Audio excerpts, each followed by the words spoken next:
cette nouvelle vidéo de la chaîne O3D Tech, une vidéo un petit peu spéciale puisqu'on va fêter les 40 abonnés de la chaîne, 40 personnes qui ont activé les notifications et qui reçoivent les nouvelles vidéos. C'est énorme, c'est complètement incroyable, surtout si on compare ça par exemple aux 12,3 millions d'abonnés de Norman. Alors pour cette vidéo spéciale des 40 abonnés, je vais vous présenter un appareil à raclette Silvercrest Kitchen Tools. Alors, donc je vais vous présenter ça tout à l'heure. J'avais des questions, il y a Guillaume qui m'a envoyé une question, savoir quel appareil photo j'utilisais, quelle caméra j'utilisais. Donc moi j'utilise une caméra Sony DSC HX20V, c'est une vieille caméra, je vous la présente là, elle filme en HD, voilà, au passage. Alors, cet appareil à raclette, qu'est-ce qu'on va trouver à l'intérieur? Alors je vais le déballer en animation, donc on va suivre tout ça pour voir ce qu'il y a à l'intérieur de cet emballage. On continue.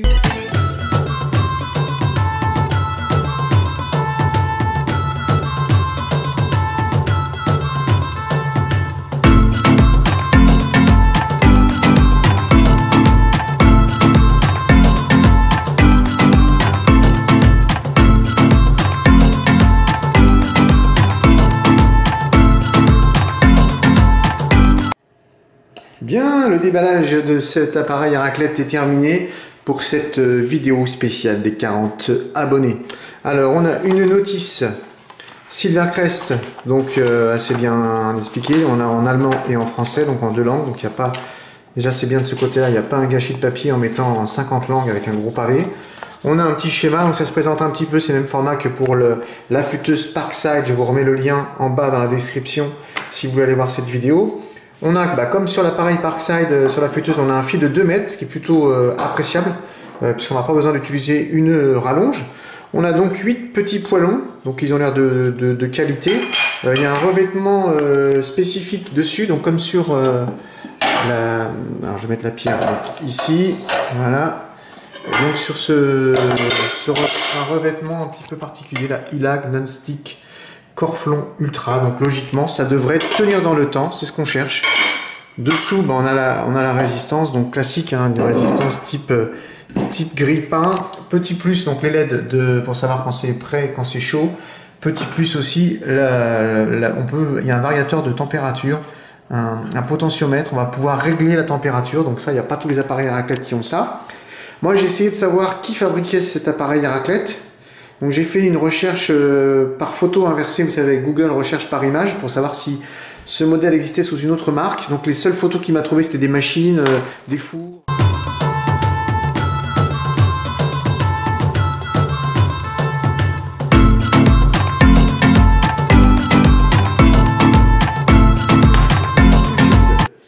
Alors ça, les côtés positifs, donc on a des petits poêlons, on a des petits changements, donc des petites pastilles de couleurs, donc il n'y a que 4 couleurs.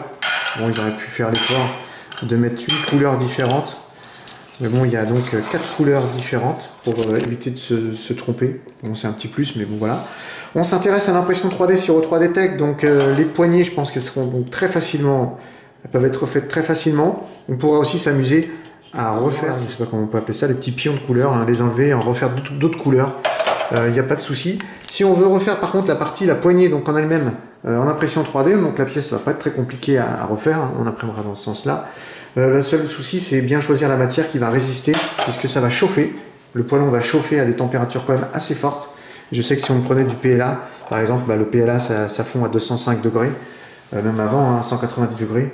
Donc ça risque de fondre. Alors il faudrait tester avec de l'ABS. Hein, et puis après, sinon, moi je dis, faisons un peu d'écologie. Hein, pourquoi pas fabriquer des petites poignées en bois. On pourrait s'amuser à faire un tuto là-dessus. Donc maintenant, je vais passer mon petit coup de gueule.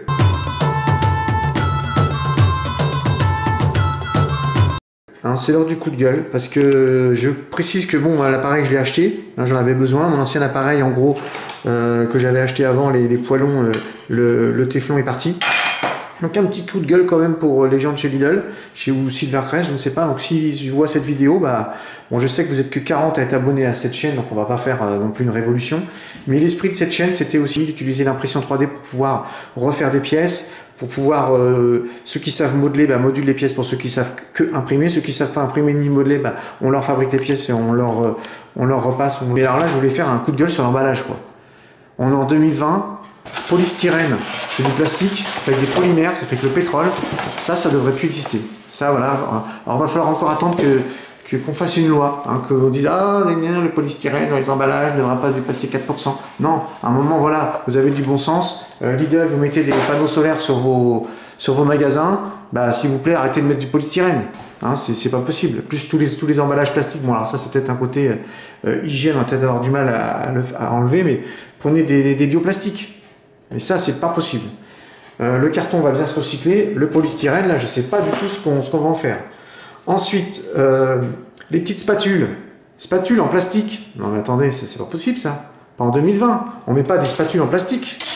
Hein, utilisez des spatules en bois. Hein, voilà, ça c'est bien. Mettez des spatules en bois, mettez des poignées en bois sur l'appareil à raclette. Si, on peut même mettre du bois sur le côté. Et puis pas de polystyrène dans les emballages. Voilà, c'était le petit coup de gueule de la vidéo des 40 abonnés. Hein, la vidéo touche à sa fin. Donc je remets la petite pirade et la plaque pour faire comme un peu une plancha. Donc ça m'a l'air d'être d'une très bonne qualité. Bon, je vais pas faire de test de fonctionnement puisque si on a une résistance chauffante, logiquement le fromage va fondre, hein, bien sûr. Pensez aussi à l'allumer la première utilisation, faire bien laver les poêlons, faire fonctionner l'appareil avant, et puis aller racheter, ça coûte pas très cher, hein, des petites raclettes en bois. Hein, ça sera quand même mieux que ces raclettes en plastique. Bien, la vidéo spéciale des 40 abonnés, coup de gueule, appareil raclette Silvercrest de la chaîne O3D Tech se termine. N'hésitez pas à vous abonner, un pouce levé ça fait toujours plaisir. Activez la cloche si vous abonnez pour recevoir les nouvelles notifications, ça m'encourage à continuer les vidéos et je vous dis à bientôt.